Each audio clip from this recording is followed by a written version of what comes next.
This morning, we're going to hear Ryan's Place story that Aliak is going to tell us. But I think before we hear that story, you would enjoy hearing some of the Deegan story. As many of you probably know, our son Joe and his wife Linda lived in Ireland and worked with Mission Network for 20 plus years. They were there with their family. And so in 1982, when we went to visit them, Anna was 4 years old, and she told me about her good friend, Kleena, and they were going to the Montessori preschool. And so one day when Linda went to get her preschool, I went along and I got to meet Kleena. But not only did I get to meet Kleena, I got to meet her mother, Aliak. And that is the beginning of our friendship. And Joe and Linda had been friends with them even before that. And that relationship had only deepened over the years. Yeah.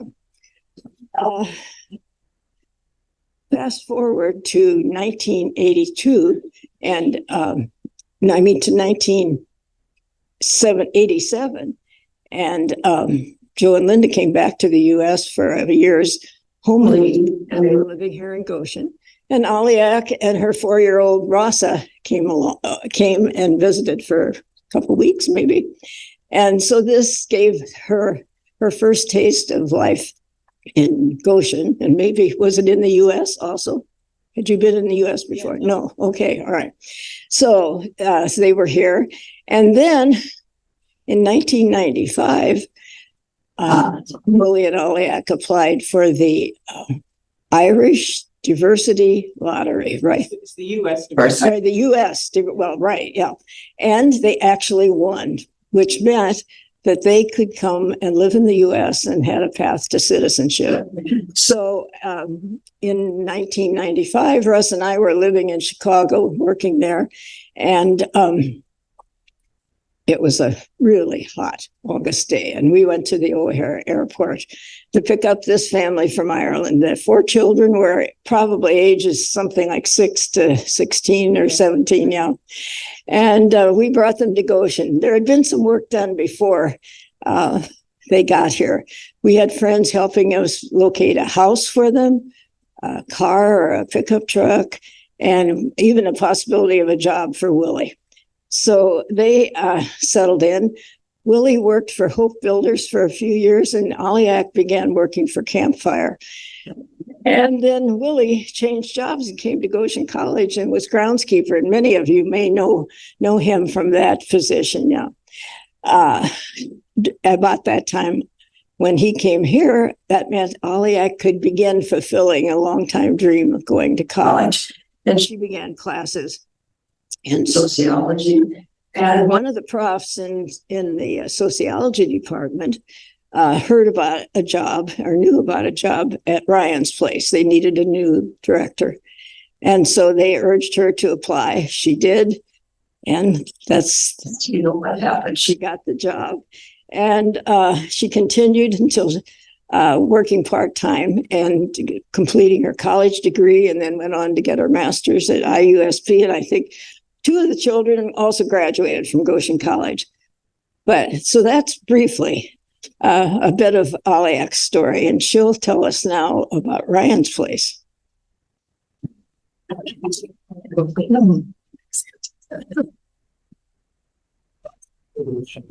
Yeah. Okay.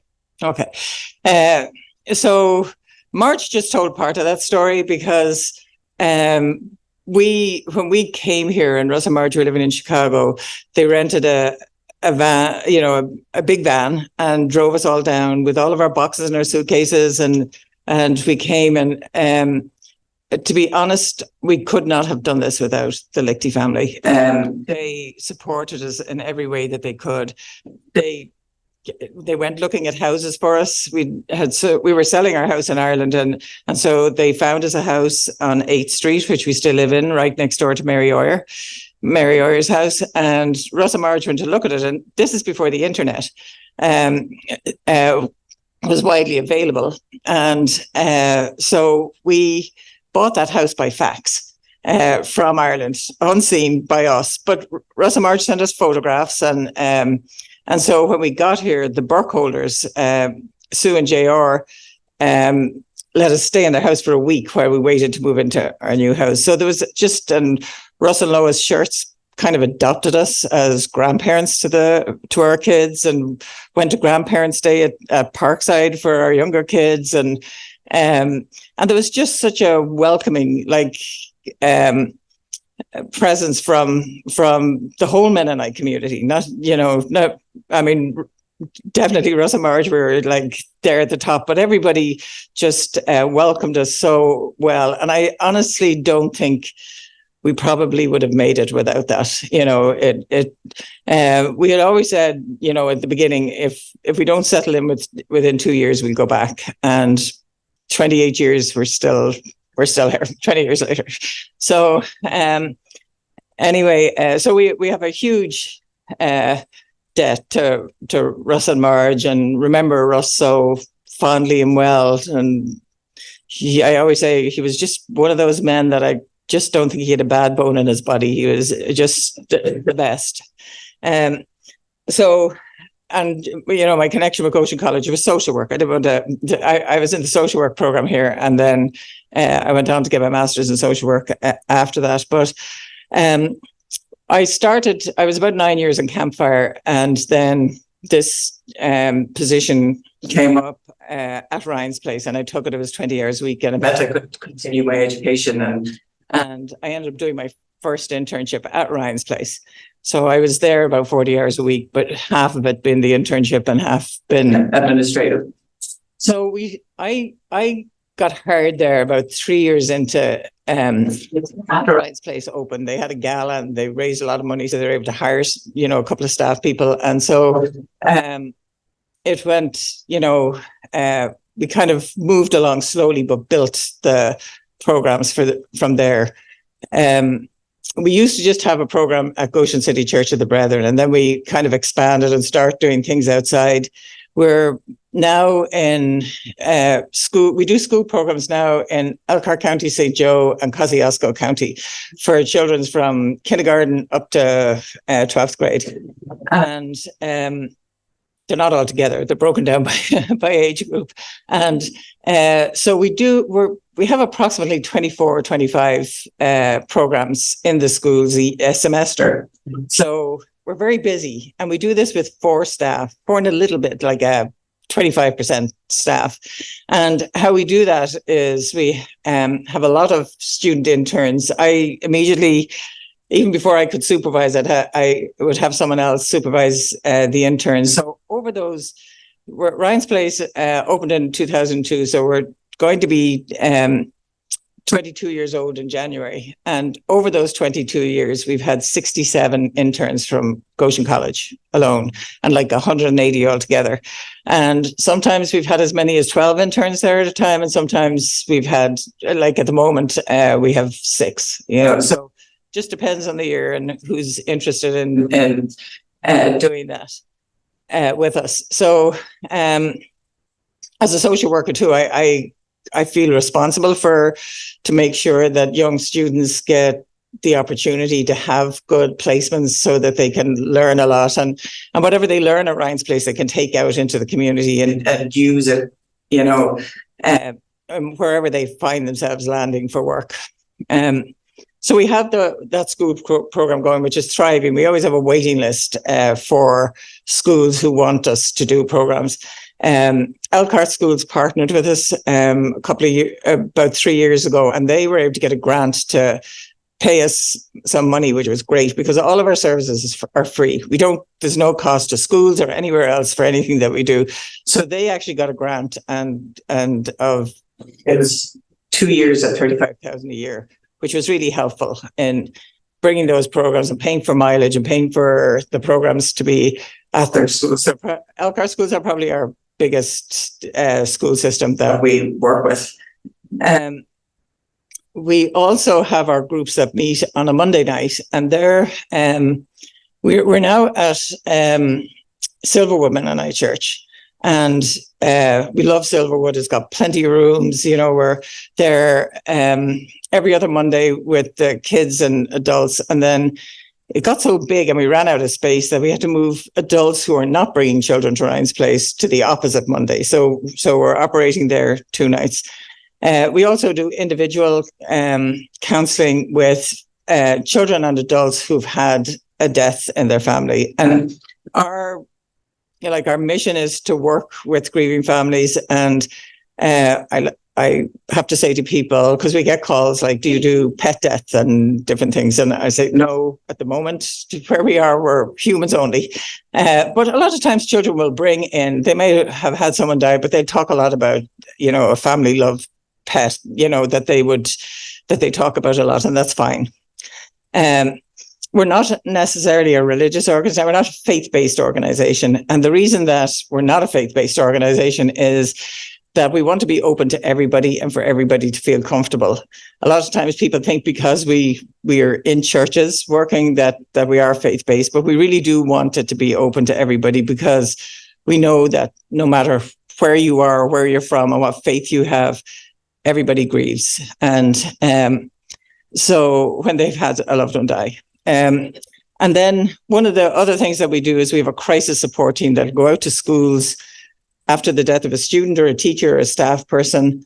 We came to Goshen College last year when Ezra, one of the students, died. And we only saw, I think it was 3 students, but we were, we wanted to be there for them and came back a few times to see them. And we also go to local businesses. So we've gone to a lot of Lippert plants when someone has either died in work or at home. So we'll go in and support the staff for a few days. And all of that is free. We don't charge for that at all. But the one thing that we have known over the years is that we're, because we rent space, it's like anything, when you're sharing space with anybody, there's a lot of tear up and, set up and tear down. And then there's also things that we can't do because we need a permanent space for it. So 3 years ago, we decided to embark on building a purpose-built Ryan's Place. And I have some slides here about it. John said press hard, so I'm trying.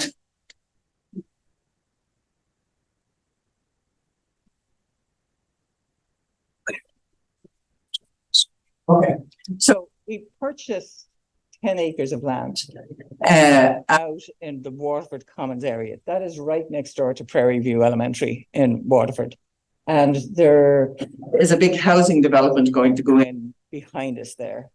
This was zoned industrial when we bought it.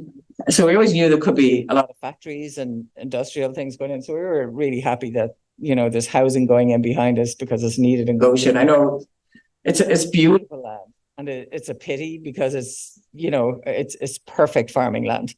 But it's also, we got a really good deal from Hoog & Boom Knopfsinger, who told us the land at 50% of its value, and which is, you can't hear me?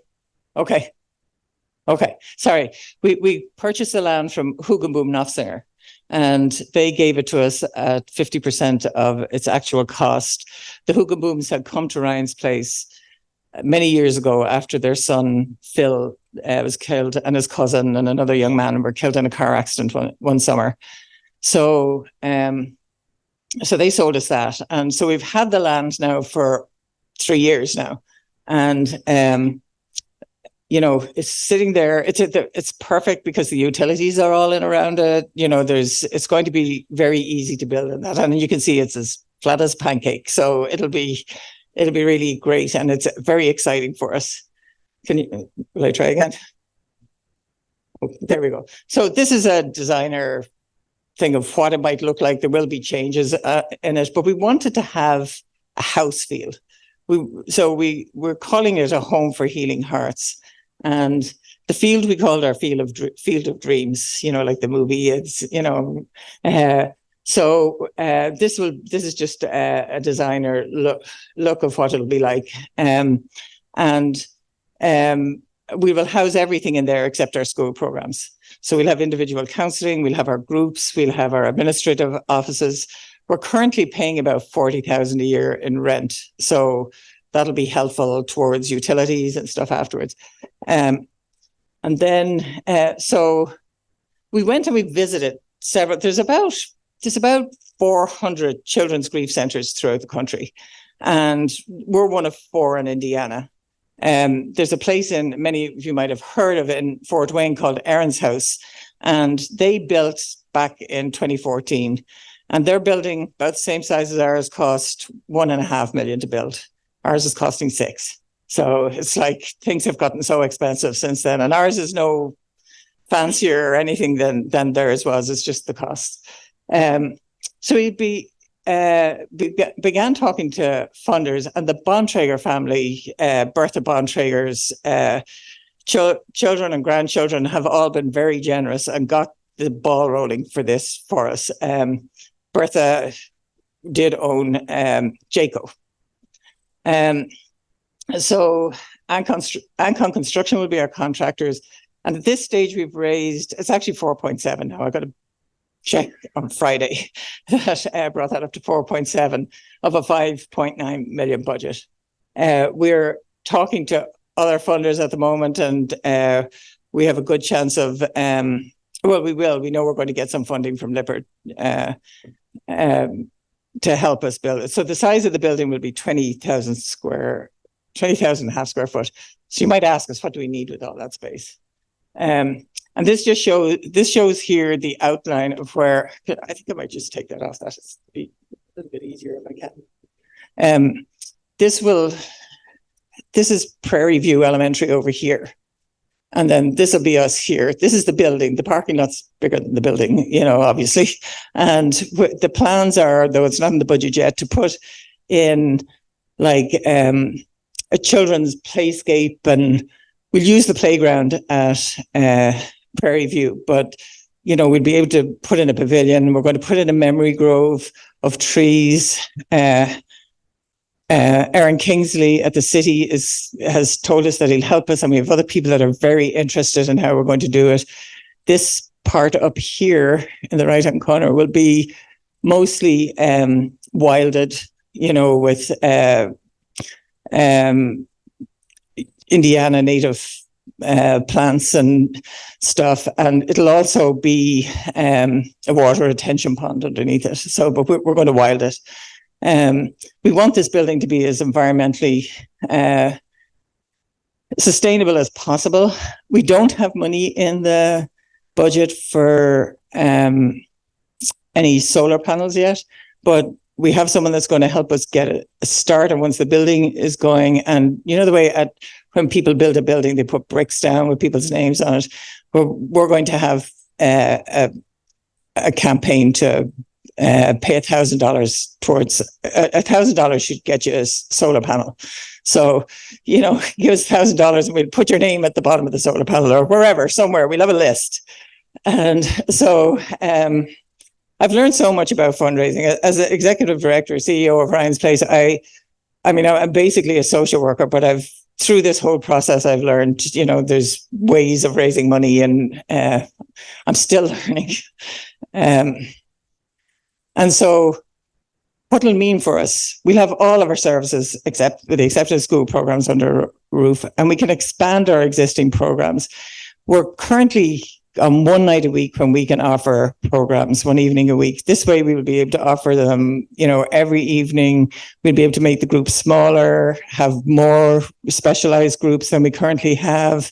We're going to add new programs we're going to have an art therapy room, we're going to play room, and we're going to, hopefully, I've talked to people here at the college about the Al Sistema program, that we might be able to use that to do some therapeutic music programs at the centre. We'll have a high energy room and a recreation room. And the high energy room, we call the tornado room, because kids can go in there, they can just work out whatever anger or whatever they're feeling at the time, and it'll be a padded, safe place for them to do that. And people that have grief centres all over the country have these, and it depends where you live, what they're called. If you live on the West Coast, they're called hurricane rooms. Or earthquake rooms.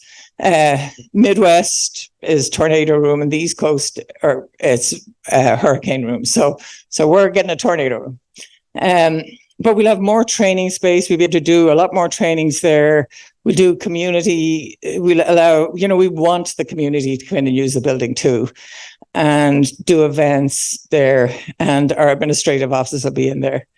And then we have 10 acres of land that we can expand as needed. I won't be there to do that, but that'll be somebody else if they want it. That can be their vision. It won't be mine. And so we got a grant from Lilly Endowment this year, and we're going to hire a clinician in January, hopefully, and then maybe in 2 years with this grant to provide a more intensive clinical therapy for children who are grieving and might have multiple issues of loss, or, their grief has become complicated for some reason. And we will charge for that. One of the things that when we were talking to people about the building was their big question was, how are you going to sustain this afterwards? So we thought, well, we know that we could do with having some clinicians on board, and so we will charge for that. We'll bill insurance, and we do a sliding fee, and we certainly won't turn anybody away from that service that needs it, when cost won't be a factor for them. And then, so this is the building, and I know, John, you said, oh yeah, this button here is, okay. So it's kind of looks upside down, because this is the main entrance up here. And there will be a space there where people can have smaller groups during the day if they wanted, or we could use it for little meetings. And this room we've decided this room is going to be like a music/theater room where kids can do, I've seen this in different places where children, they have a theater program where kids can act out some of their grief. They put together skits and put plays together and do that. And we just couldn't do that at the moment, where we're at. And also to have the musical instruments and that we need in that room up there, this one. This will be a general area here. We feed our families at our programs. So we're very fortunate to have churches come in with a meal. Different churches just take this on and come in with a meal and serve meals to families. We sometimes have pizza. We have a thing going now at Lasso, the gas station downtown. They have a pizza place in there. So they sell us pizzas for $6 a pizza. So, we have that too. And then other groups like Genesis Products, who are in town here, they come in and they serve the meals to families. And then we can do our trainings with our volunteers, because, as I said, 4 people can't do all this. And it's not just us and interns. We have a lot of volunteers who train to become facilitators. A lot of people who've had some sort of dealings with grief themselves are far more likely to understand someone else who is grieving and what that's been like for them. So we historically we've trained a lot of people to provide this service. And then this is be the administrative office, and there will be a full basement underneath that for storage, shelter, that kind of thing. And then over here, these will be just the different rooms that we'll have. This is going to be flipped, actually. We've decided the decision for this happened last week. And so this wing will be over this side, and this wing will be over this side. Because we're trying to get as many of the children's services into the one area that we can. Some of these are adult group rooms up here, so they would be over there. So one of the other rooms we're going to put in here, we have a couple of these smaller rooms. We're going to put in a quiet room, maybe with just bean bags and very low lighting in the ceiling, nearly like little small lights that would be in the ceiling, that it would be very dimmed, it'd be very quiet, where both adults and children can go to if they just need a bit of reflective time, or just to be able to be quiet, without anybody disturbing them. And then the thing I'm very excited about is that we're going to have a hospital room, and So this will be fully outfitted with a hospital bed, small size instruments like stethoscopes and different things that children can use. And we are developing a curriculum for the children to use that room, particularly after they've had someone die in hospital. And we've so many children that are coming to us now who had parents and grandparents and relatives die during COVID, not necessarily from COVID, but they died during COVID in hospital. So a lot of these children didn't get to see their loved one before they died, or didn't get to say goodbye, and then didn't get to go to a funeral. So a lot of kids are afraid of hospitals. Like, if you go into hospital, does this mean you're going to die? And so that'll be very exciting. We're going to have lots of storage, and the place is just going to be fabulous. So, like, it's definitely will be a dream come true for us. We've, like, 22 years in, we've done the renting thing for so long that it's time to, you know, as we say, call it a home for healing hearts. We want to make this as comfortable and safe a place for families to come to after a death. And children are often called the forgotten grievers. You know, often people think, well, kids are resilient, they'll get over it. And that's not necessarily true. They, you know, sometimes they may not have had a good ending with the person who died, whether it was a parent or sibling. And then sometimes, like, we had one little kid come to us once whose brother had died. And after his brother died, after a child dies, people tend to put that child on a pedestal, as they do for a lot of people that die. And this little boy was saying, but that's not the person he was. He was my brother and I loved him, but he could also be bad at times, you know, whereas he was being made out to be saintly, and God wanted this child, you know, God needed him. And that's very confusing for children. Like, on the one hand, what's wrong with me? Does he not want me? Or, you know, why would God take my brother away? So there's all these kind of difficult questions that kids have. That's just a thing of the foyer, the eating area. You know, this is going to get changed around a little bit. We will have lights in the roof there. Or like glass in some, you know, parts of the roof, because we want to let as much light into the building as possible and use that passive energy, and get, you know, obviously we'll use very high standard windows in it to keep the heat in or the heat out, whichever we need. And this will be our art room.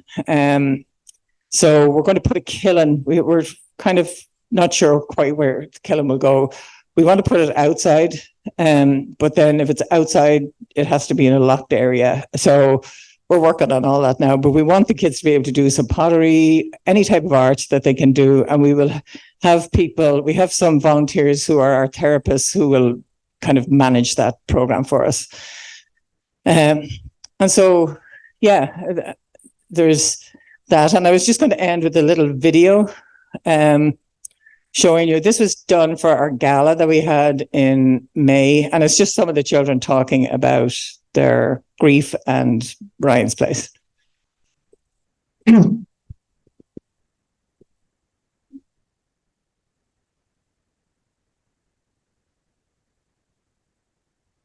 I was close because my background. My name's Emily and my name is Ryder and my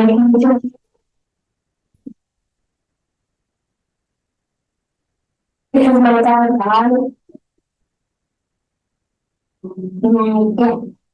Last year, we served over 1,400 children, teens, and adults.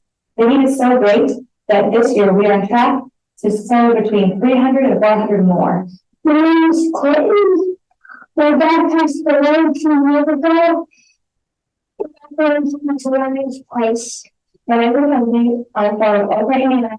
I come here because I lost my mom a few months ago, and this place is really helping me. I didn't know what to do. I didn't know. I didn't know how to cope. I felt depressed, sad, confused. I was upset. I screamed. That was my first reaction. I screamed. I cried. I broke down. I don't know if you think. And my whole world was shattered. I felt sad and kind of angry. You're sad, sometimes I stood up for the world. It just gives me a place where I feel safe to talk about whatever I want to talk about. Ryan's place I found has helped me find other people that have similar situations to mine and make me feel I'm not alone. But keep on kind and you can explain learning. It's just that my mom got me into it went through a school. I feel safe because I feel like it's better than any place I've gone to talk about my grandma. Because a lot of my friends come here and I just feel safe because they know what I've been through. I know what they've been through. I was nervous at first, like what if it's just me? But I have realized over the past year or so that I'm not going through it alone either. I feel better now since I got to talk about it and I feel much more better. It's given me different, ways to cope and people to talk to and feel comfortable because it's other people around me going through what I went through and makes it easier. I don't say it's definitely been a lot better. I think I'm doing better. I'm doing all the A's and B's in school. I'm getting back into sports. I'm doing all well. And I think I'm doing that because of Ryan's Place. When families come to Ryan's Place, they become strength to the community and others like them. And the only way that this community is possible is because of your generous support. If you stood here, I would give you a great big hug. I'd probably say I miss you more, and I can't believe you're gone. I would say I love her and I miss her and I would give her one more hug. I would say I miss you, I wish you to come back and I would give her a hug.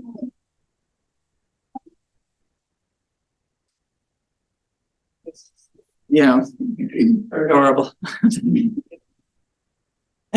So does anybody have any questions? You know, I just also want to clarify that the 40,000 a year that we pay in rent we pay some rent to Silver, but we don't pay them 40,000. We rent office space. Our administrative space is separate. So that's downtown on Main Street. We're up over Edward Jones building on Main Street. So when we, you know, if and when we get the building, we will be all, as I say, under the one roof and be able to, it'll be so much easier and better. So has anybody any questions about the programs, about things that are interesting to you? Yeah. Age limit? No. Well, so what we do is that we have groups on a Monday night and we break the children down by age or school grade and we go all the way through. We don't have a young adult group, you know, past high school now, but we do at times. But we also have groups for adults. And so if any of you are ever interested in it, we have groups for adults who've had a spouse die, a child die.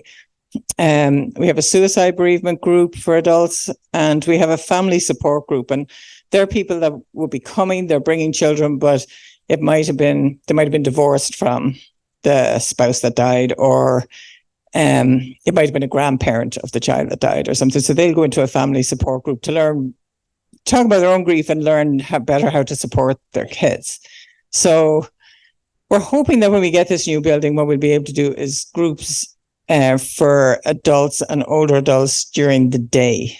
If that works out for people that are retired or whatever, that they could come and we could have a group for people who had a spouse die, and whatever they would want.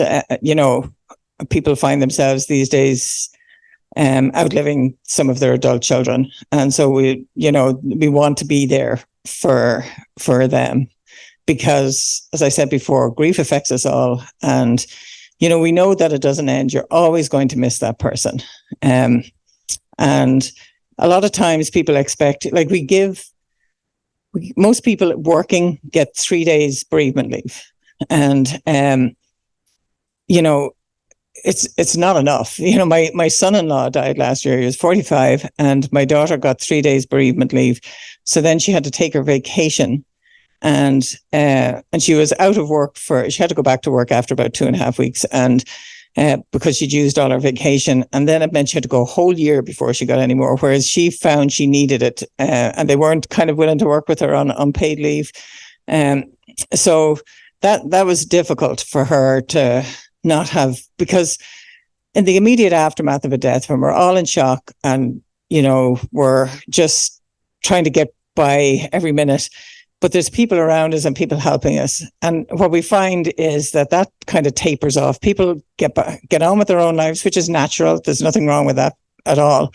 But people need support, and that's where Ryan's Place steps in. You know, that we can offer that support to people, and they can be with people who've been through a similar thing, or they can see somebody individually as well. So yeah, we do all ages. I mean, we primarily started out as a children's grief centre, but we just found there was such a need in the community that, you know, we wanted to be there for everybody. Yeah. Services of Ryan's Place available to other than English speakers? Yes, we have a native Spanish speaker on staff, and she has an adult program for people. It's mixed. It might be different deaths, but that meets every other Monday at Ryan's Place, the same time as the other groups go on. And what we find is that children learn to speak English, you know, even after when they move here, they learn to speak English pretty quickly, and they do well in groups. And in fact, you know, parents have even said to us it's helped their English because they're learning new vocabulary that they had never heard before as well, you know. So the kids seem to do very well, but we do have that for adults. And if somebody calls, I will use my little bit of pidgin Spanish to tell them that Chris will call them back. So that's about as much as I can do.